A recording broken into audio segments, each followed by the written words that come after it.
Corona देश में काल बनकर टूट रहा है। भारत ही नहीं, पूरी दुनिया इस समय कोरोना से थर-थर कांप रही है। इस हालात में केवल कोरोना वॉरियर्स ही हैं जो सड़कों पर लोगों की जान बचाने के लिए अपनी जान हथेली पर लेकर चल रहे हैं। इस बीच आज लॉकडाउन पार्ट 2 का पहला दिन था। गुरुग्राम से हमारे संवाददाता राज वर्मा की रिपोर्ट देखिए। सरकारों से लेकर विभागों से लेकर सामाजिक संस्थाएं सभी अपनी अपनी जिम्मेदारी निभा रही है। तो ऐसे में Gurugram metropolitan city bus limited किस तरह से अपनी जिम्मेदारी निभा रही है, उस पर बात करने के लिए हमारे साथ सीईओ सोनल गोयल जी, उनसे बात कर लेते हैं। मैम, बसें तो अभी थम गई है डिपो में आकर, लेकिन इस सबके बीच आप और आपकी टीम किस तरह से जो कोरोना के खिलाफ लड़ाई में अपनी जिम्मेदारी निभा रहे हैं?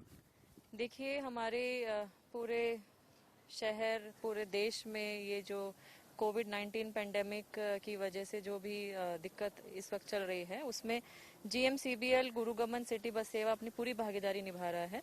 अगर मैं थोड़ा बैकग्राउंड में जाऊं तो जिस वक्त ये जनता कर्फ्यू अनाउंस हुआ और ये जो लॉकडाउन हमारे, क्योंकि गुरुग्राम में पहले लग गया था, ये हमारे स्टेट में बाद में लगा क्योंकि गुरुग्राम में थोड़ा सेंसिटिविटी ज़्यादा थी शुरू से ही।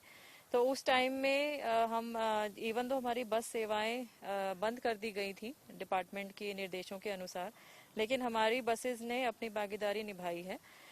जब ये बात आई कि हमें कुछ असहाय लोग या माइग्रेंट वर्कर्स को शिफ्ट करना था, जो हमारे डिस्ट्रिक्ट एडमिनिस्ट्रेशन गुड़गांव के जो रिलीफ शेल्टर्स हैं, शेल्टर होम्स हैं, तो वहाँ पे हमारी बस सेवा ने पूरी मदद की। इसके अलावा अभी कुछ जो कंटेनमेंट जोन जो घोषित किए गए हैं, कुछ इलाके करीब 10 के आसपास इलाके, तो वहां पर भी अभी क्योंकि हेल्थ डिपार्टमेंट्स के जो का स्टाफ है उसका एक मूवमेंट रहता है, तो उसके लिए भी आपकी बसेस जो है वो प्रोवाइड की जा रही है? जी, जिला प्रशासन का पूरा सहयोग इसमें हम कर रहे हैं और सीएमओ के द्वारा रिक्वायरमेंट आ रही हैं पिछले 2-3 दिन से, और उसके हमारी जो बसेस हैं वो हमारी हेल्थ टीम्स को मोबिलिटी प्रोवाइड करने के लिए हमारी जो बसेस हैं मोबाइल हेल्थ टीम भी यूज़ की जा रही हैं। साथ ही साथ मैं बताना चाहूँगी कि कुछ इनिशिएटिव हमने अपने लेवल पे वॉलंटरी तरीके से भी जीएमसीबीएल की टीम ने लिया। तो हम देखते हैं कि स्लम एरियाज़ में जो लोग हैं उनको इतनी सजगता नहीं है, उनको इतना पता नहीं है कि सैनिटेशन के बारे में उन्हें क्या करना चाहिए या कैसे अपने घर में हम साफ़ सफाई रखें। इसके लिए हमने सैनिटेशन किट्स जो हैं, जिसके अंदर टूथपेस्ट, टूथब्रश और डेटॉल और फेस मास्क, इस तरीके की आइटम्स डिस्ट्रीब्यूट की हैं और मेनली ये स्लम एरियाज़ में हमने डिस्ट्रीब्यूशन किया। साथ ही साथ में वॉलंटरी बेसिस पे हमने कई स्लम एरियाज़ में ड्राई राशन भी डिस्ट्रीब्यूट किया है। तो कोशिश यही है कि जो भी दूसरे डिपार्टमेंट्स हैं उन्हें अगर कहीं बसों की जरूरत है तो वो जीएमसीबीएल की तरफ से प्रोवाइड की जा रही है, और ना केवल इस तरह का एक सपोर्ट, बल्कि साथ ही साथ जो स्लम्स में जो इलाके हैं वहां पर भी जो एक मदद हो सकती है वो भी पहुंचाने का काम जीएमसीबीएल लगातार कर रही है। कैमरामैन जगदीश तोमर के साथ राज वर्मा, इंडिया न्यूज, गुरुग्राम। और अब आपको चंडीगढ़ लिए चलते हैं, जहां से हमारे संवाददाता विपिन परमार ने ये ग्राउंड रिपोर्ट भेजी है। लॉकडाउन 2.0 का पहला दिन चंडीगढ़ में कैसा रहा, आइए दिखाते हैं आपको इस रिपोर्ट में। प्रधानमंत्री नरेंद्र मोदी की ओर से 3 मई तक के लिए लॉकडाउन को एक्सटेंड किया गया है। ऐसे में लॉकडाउन 2.0 की शुरुआत हुई है।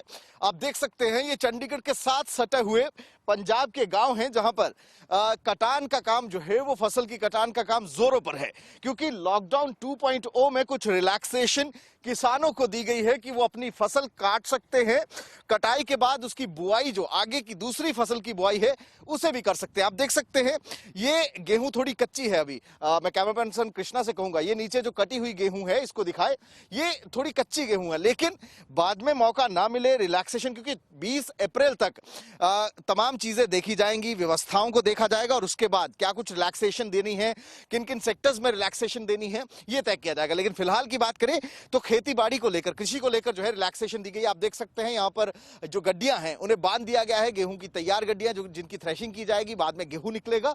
और ये जो है लेबर, आप देख सकते हैं सबसे बड़ी मुश्किलात जो किसानों को आ रही थी वो लेबर की आ रही थी। ऐसे में जो लेबर है वो किसानों को अब मिलती हुई और जो कटान है उसका काम आगे बढ़ाया गया, क्योंकि जो रिलैक्सेशन दी गई है उसके तहत कंपाइन यानी कि जो मशीनरी रहती है फसलें काटने के लिए, या फिर लेबर के प्रावधान की बात करें या फिर खरीद की बात की जाए, उस तमाम तरह के सेक्टर्स में जो है कृषि के एग्रीगेरियन स्टेट्स जो हैं उनको जो है रिलैक्सेशन दी गई है। और अब जो है दूसरा टर्म यानी कि लॉकडाउन 2.0 की शुरुआत हुई है।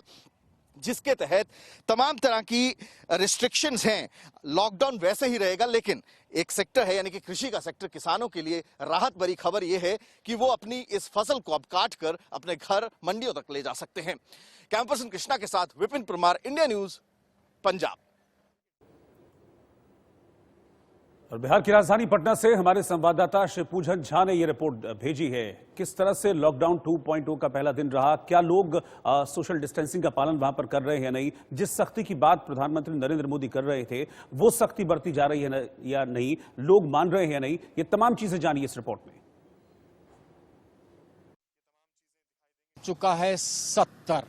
पिछले 24 घंटे में 4 और नए मरीज सामने आए हैं, जिनके टेस्ट से पता चला है कि उनको कोरोना हुआ है। इसमें से 3 शख्स, 2 महिलाएं, 1 पुरुष नालंदा से है और 1 मुंगेर से। वहीं लॉकडाउन का जो दूसरा फेज शुरू हुआ है, अब उसका व्यापक असर सड़कों पर देखने को मिल रहा है। सड़कें पूरी तरह से सुनसान हैं, तमाम तरह की गाड़ियां रोक दी जा रही हैं। जो एसेंशियल सेवाओं में गाड़ियां हैं, सिर्फ उनके जाने आने की छूट है। अब आप देखिए कि दूसरी तरफ कितने पुलिस वाले हैं जिनको कि लगाया गया है, जिनको बेहद जरूरी है उन्हें ही अलाउ किया जा रहा है घर से बाहर निकलना, और नहीं तो पूरी तरह से ट्रैफिक जो है वो रेगुलेटेड है, लोगों का मूवमेंट रेगुलेटेड है। प्राइवेट गाड़ियां लोग लेकर के नहीं आ सकते। डॉक्टर्स हैं, नर्सेस हैं, एसेंशियल सर्विसेज में जो लोग हैं उनके जाने आने की छूट है। हम आपको बता दें कि अब बिहार में कई हॉटस्पॉट्स बनते चले जा रहे हैं। सिवान में 1 पंचायत, बेगूसराय में 6 अलग अलग गांव, और अब नालंदा, नवादा और मुंगेर में भी ऐसे कई जगह सामने आए हैं जो हॉटस्पॉट में तब्दील होते चले जा रहे हैं। जल्दी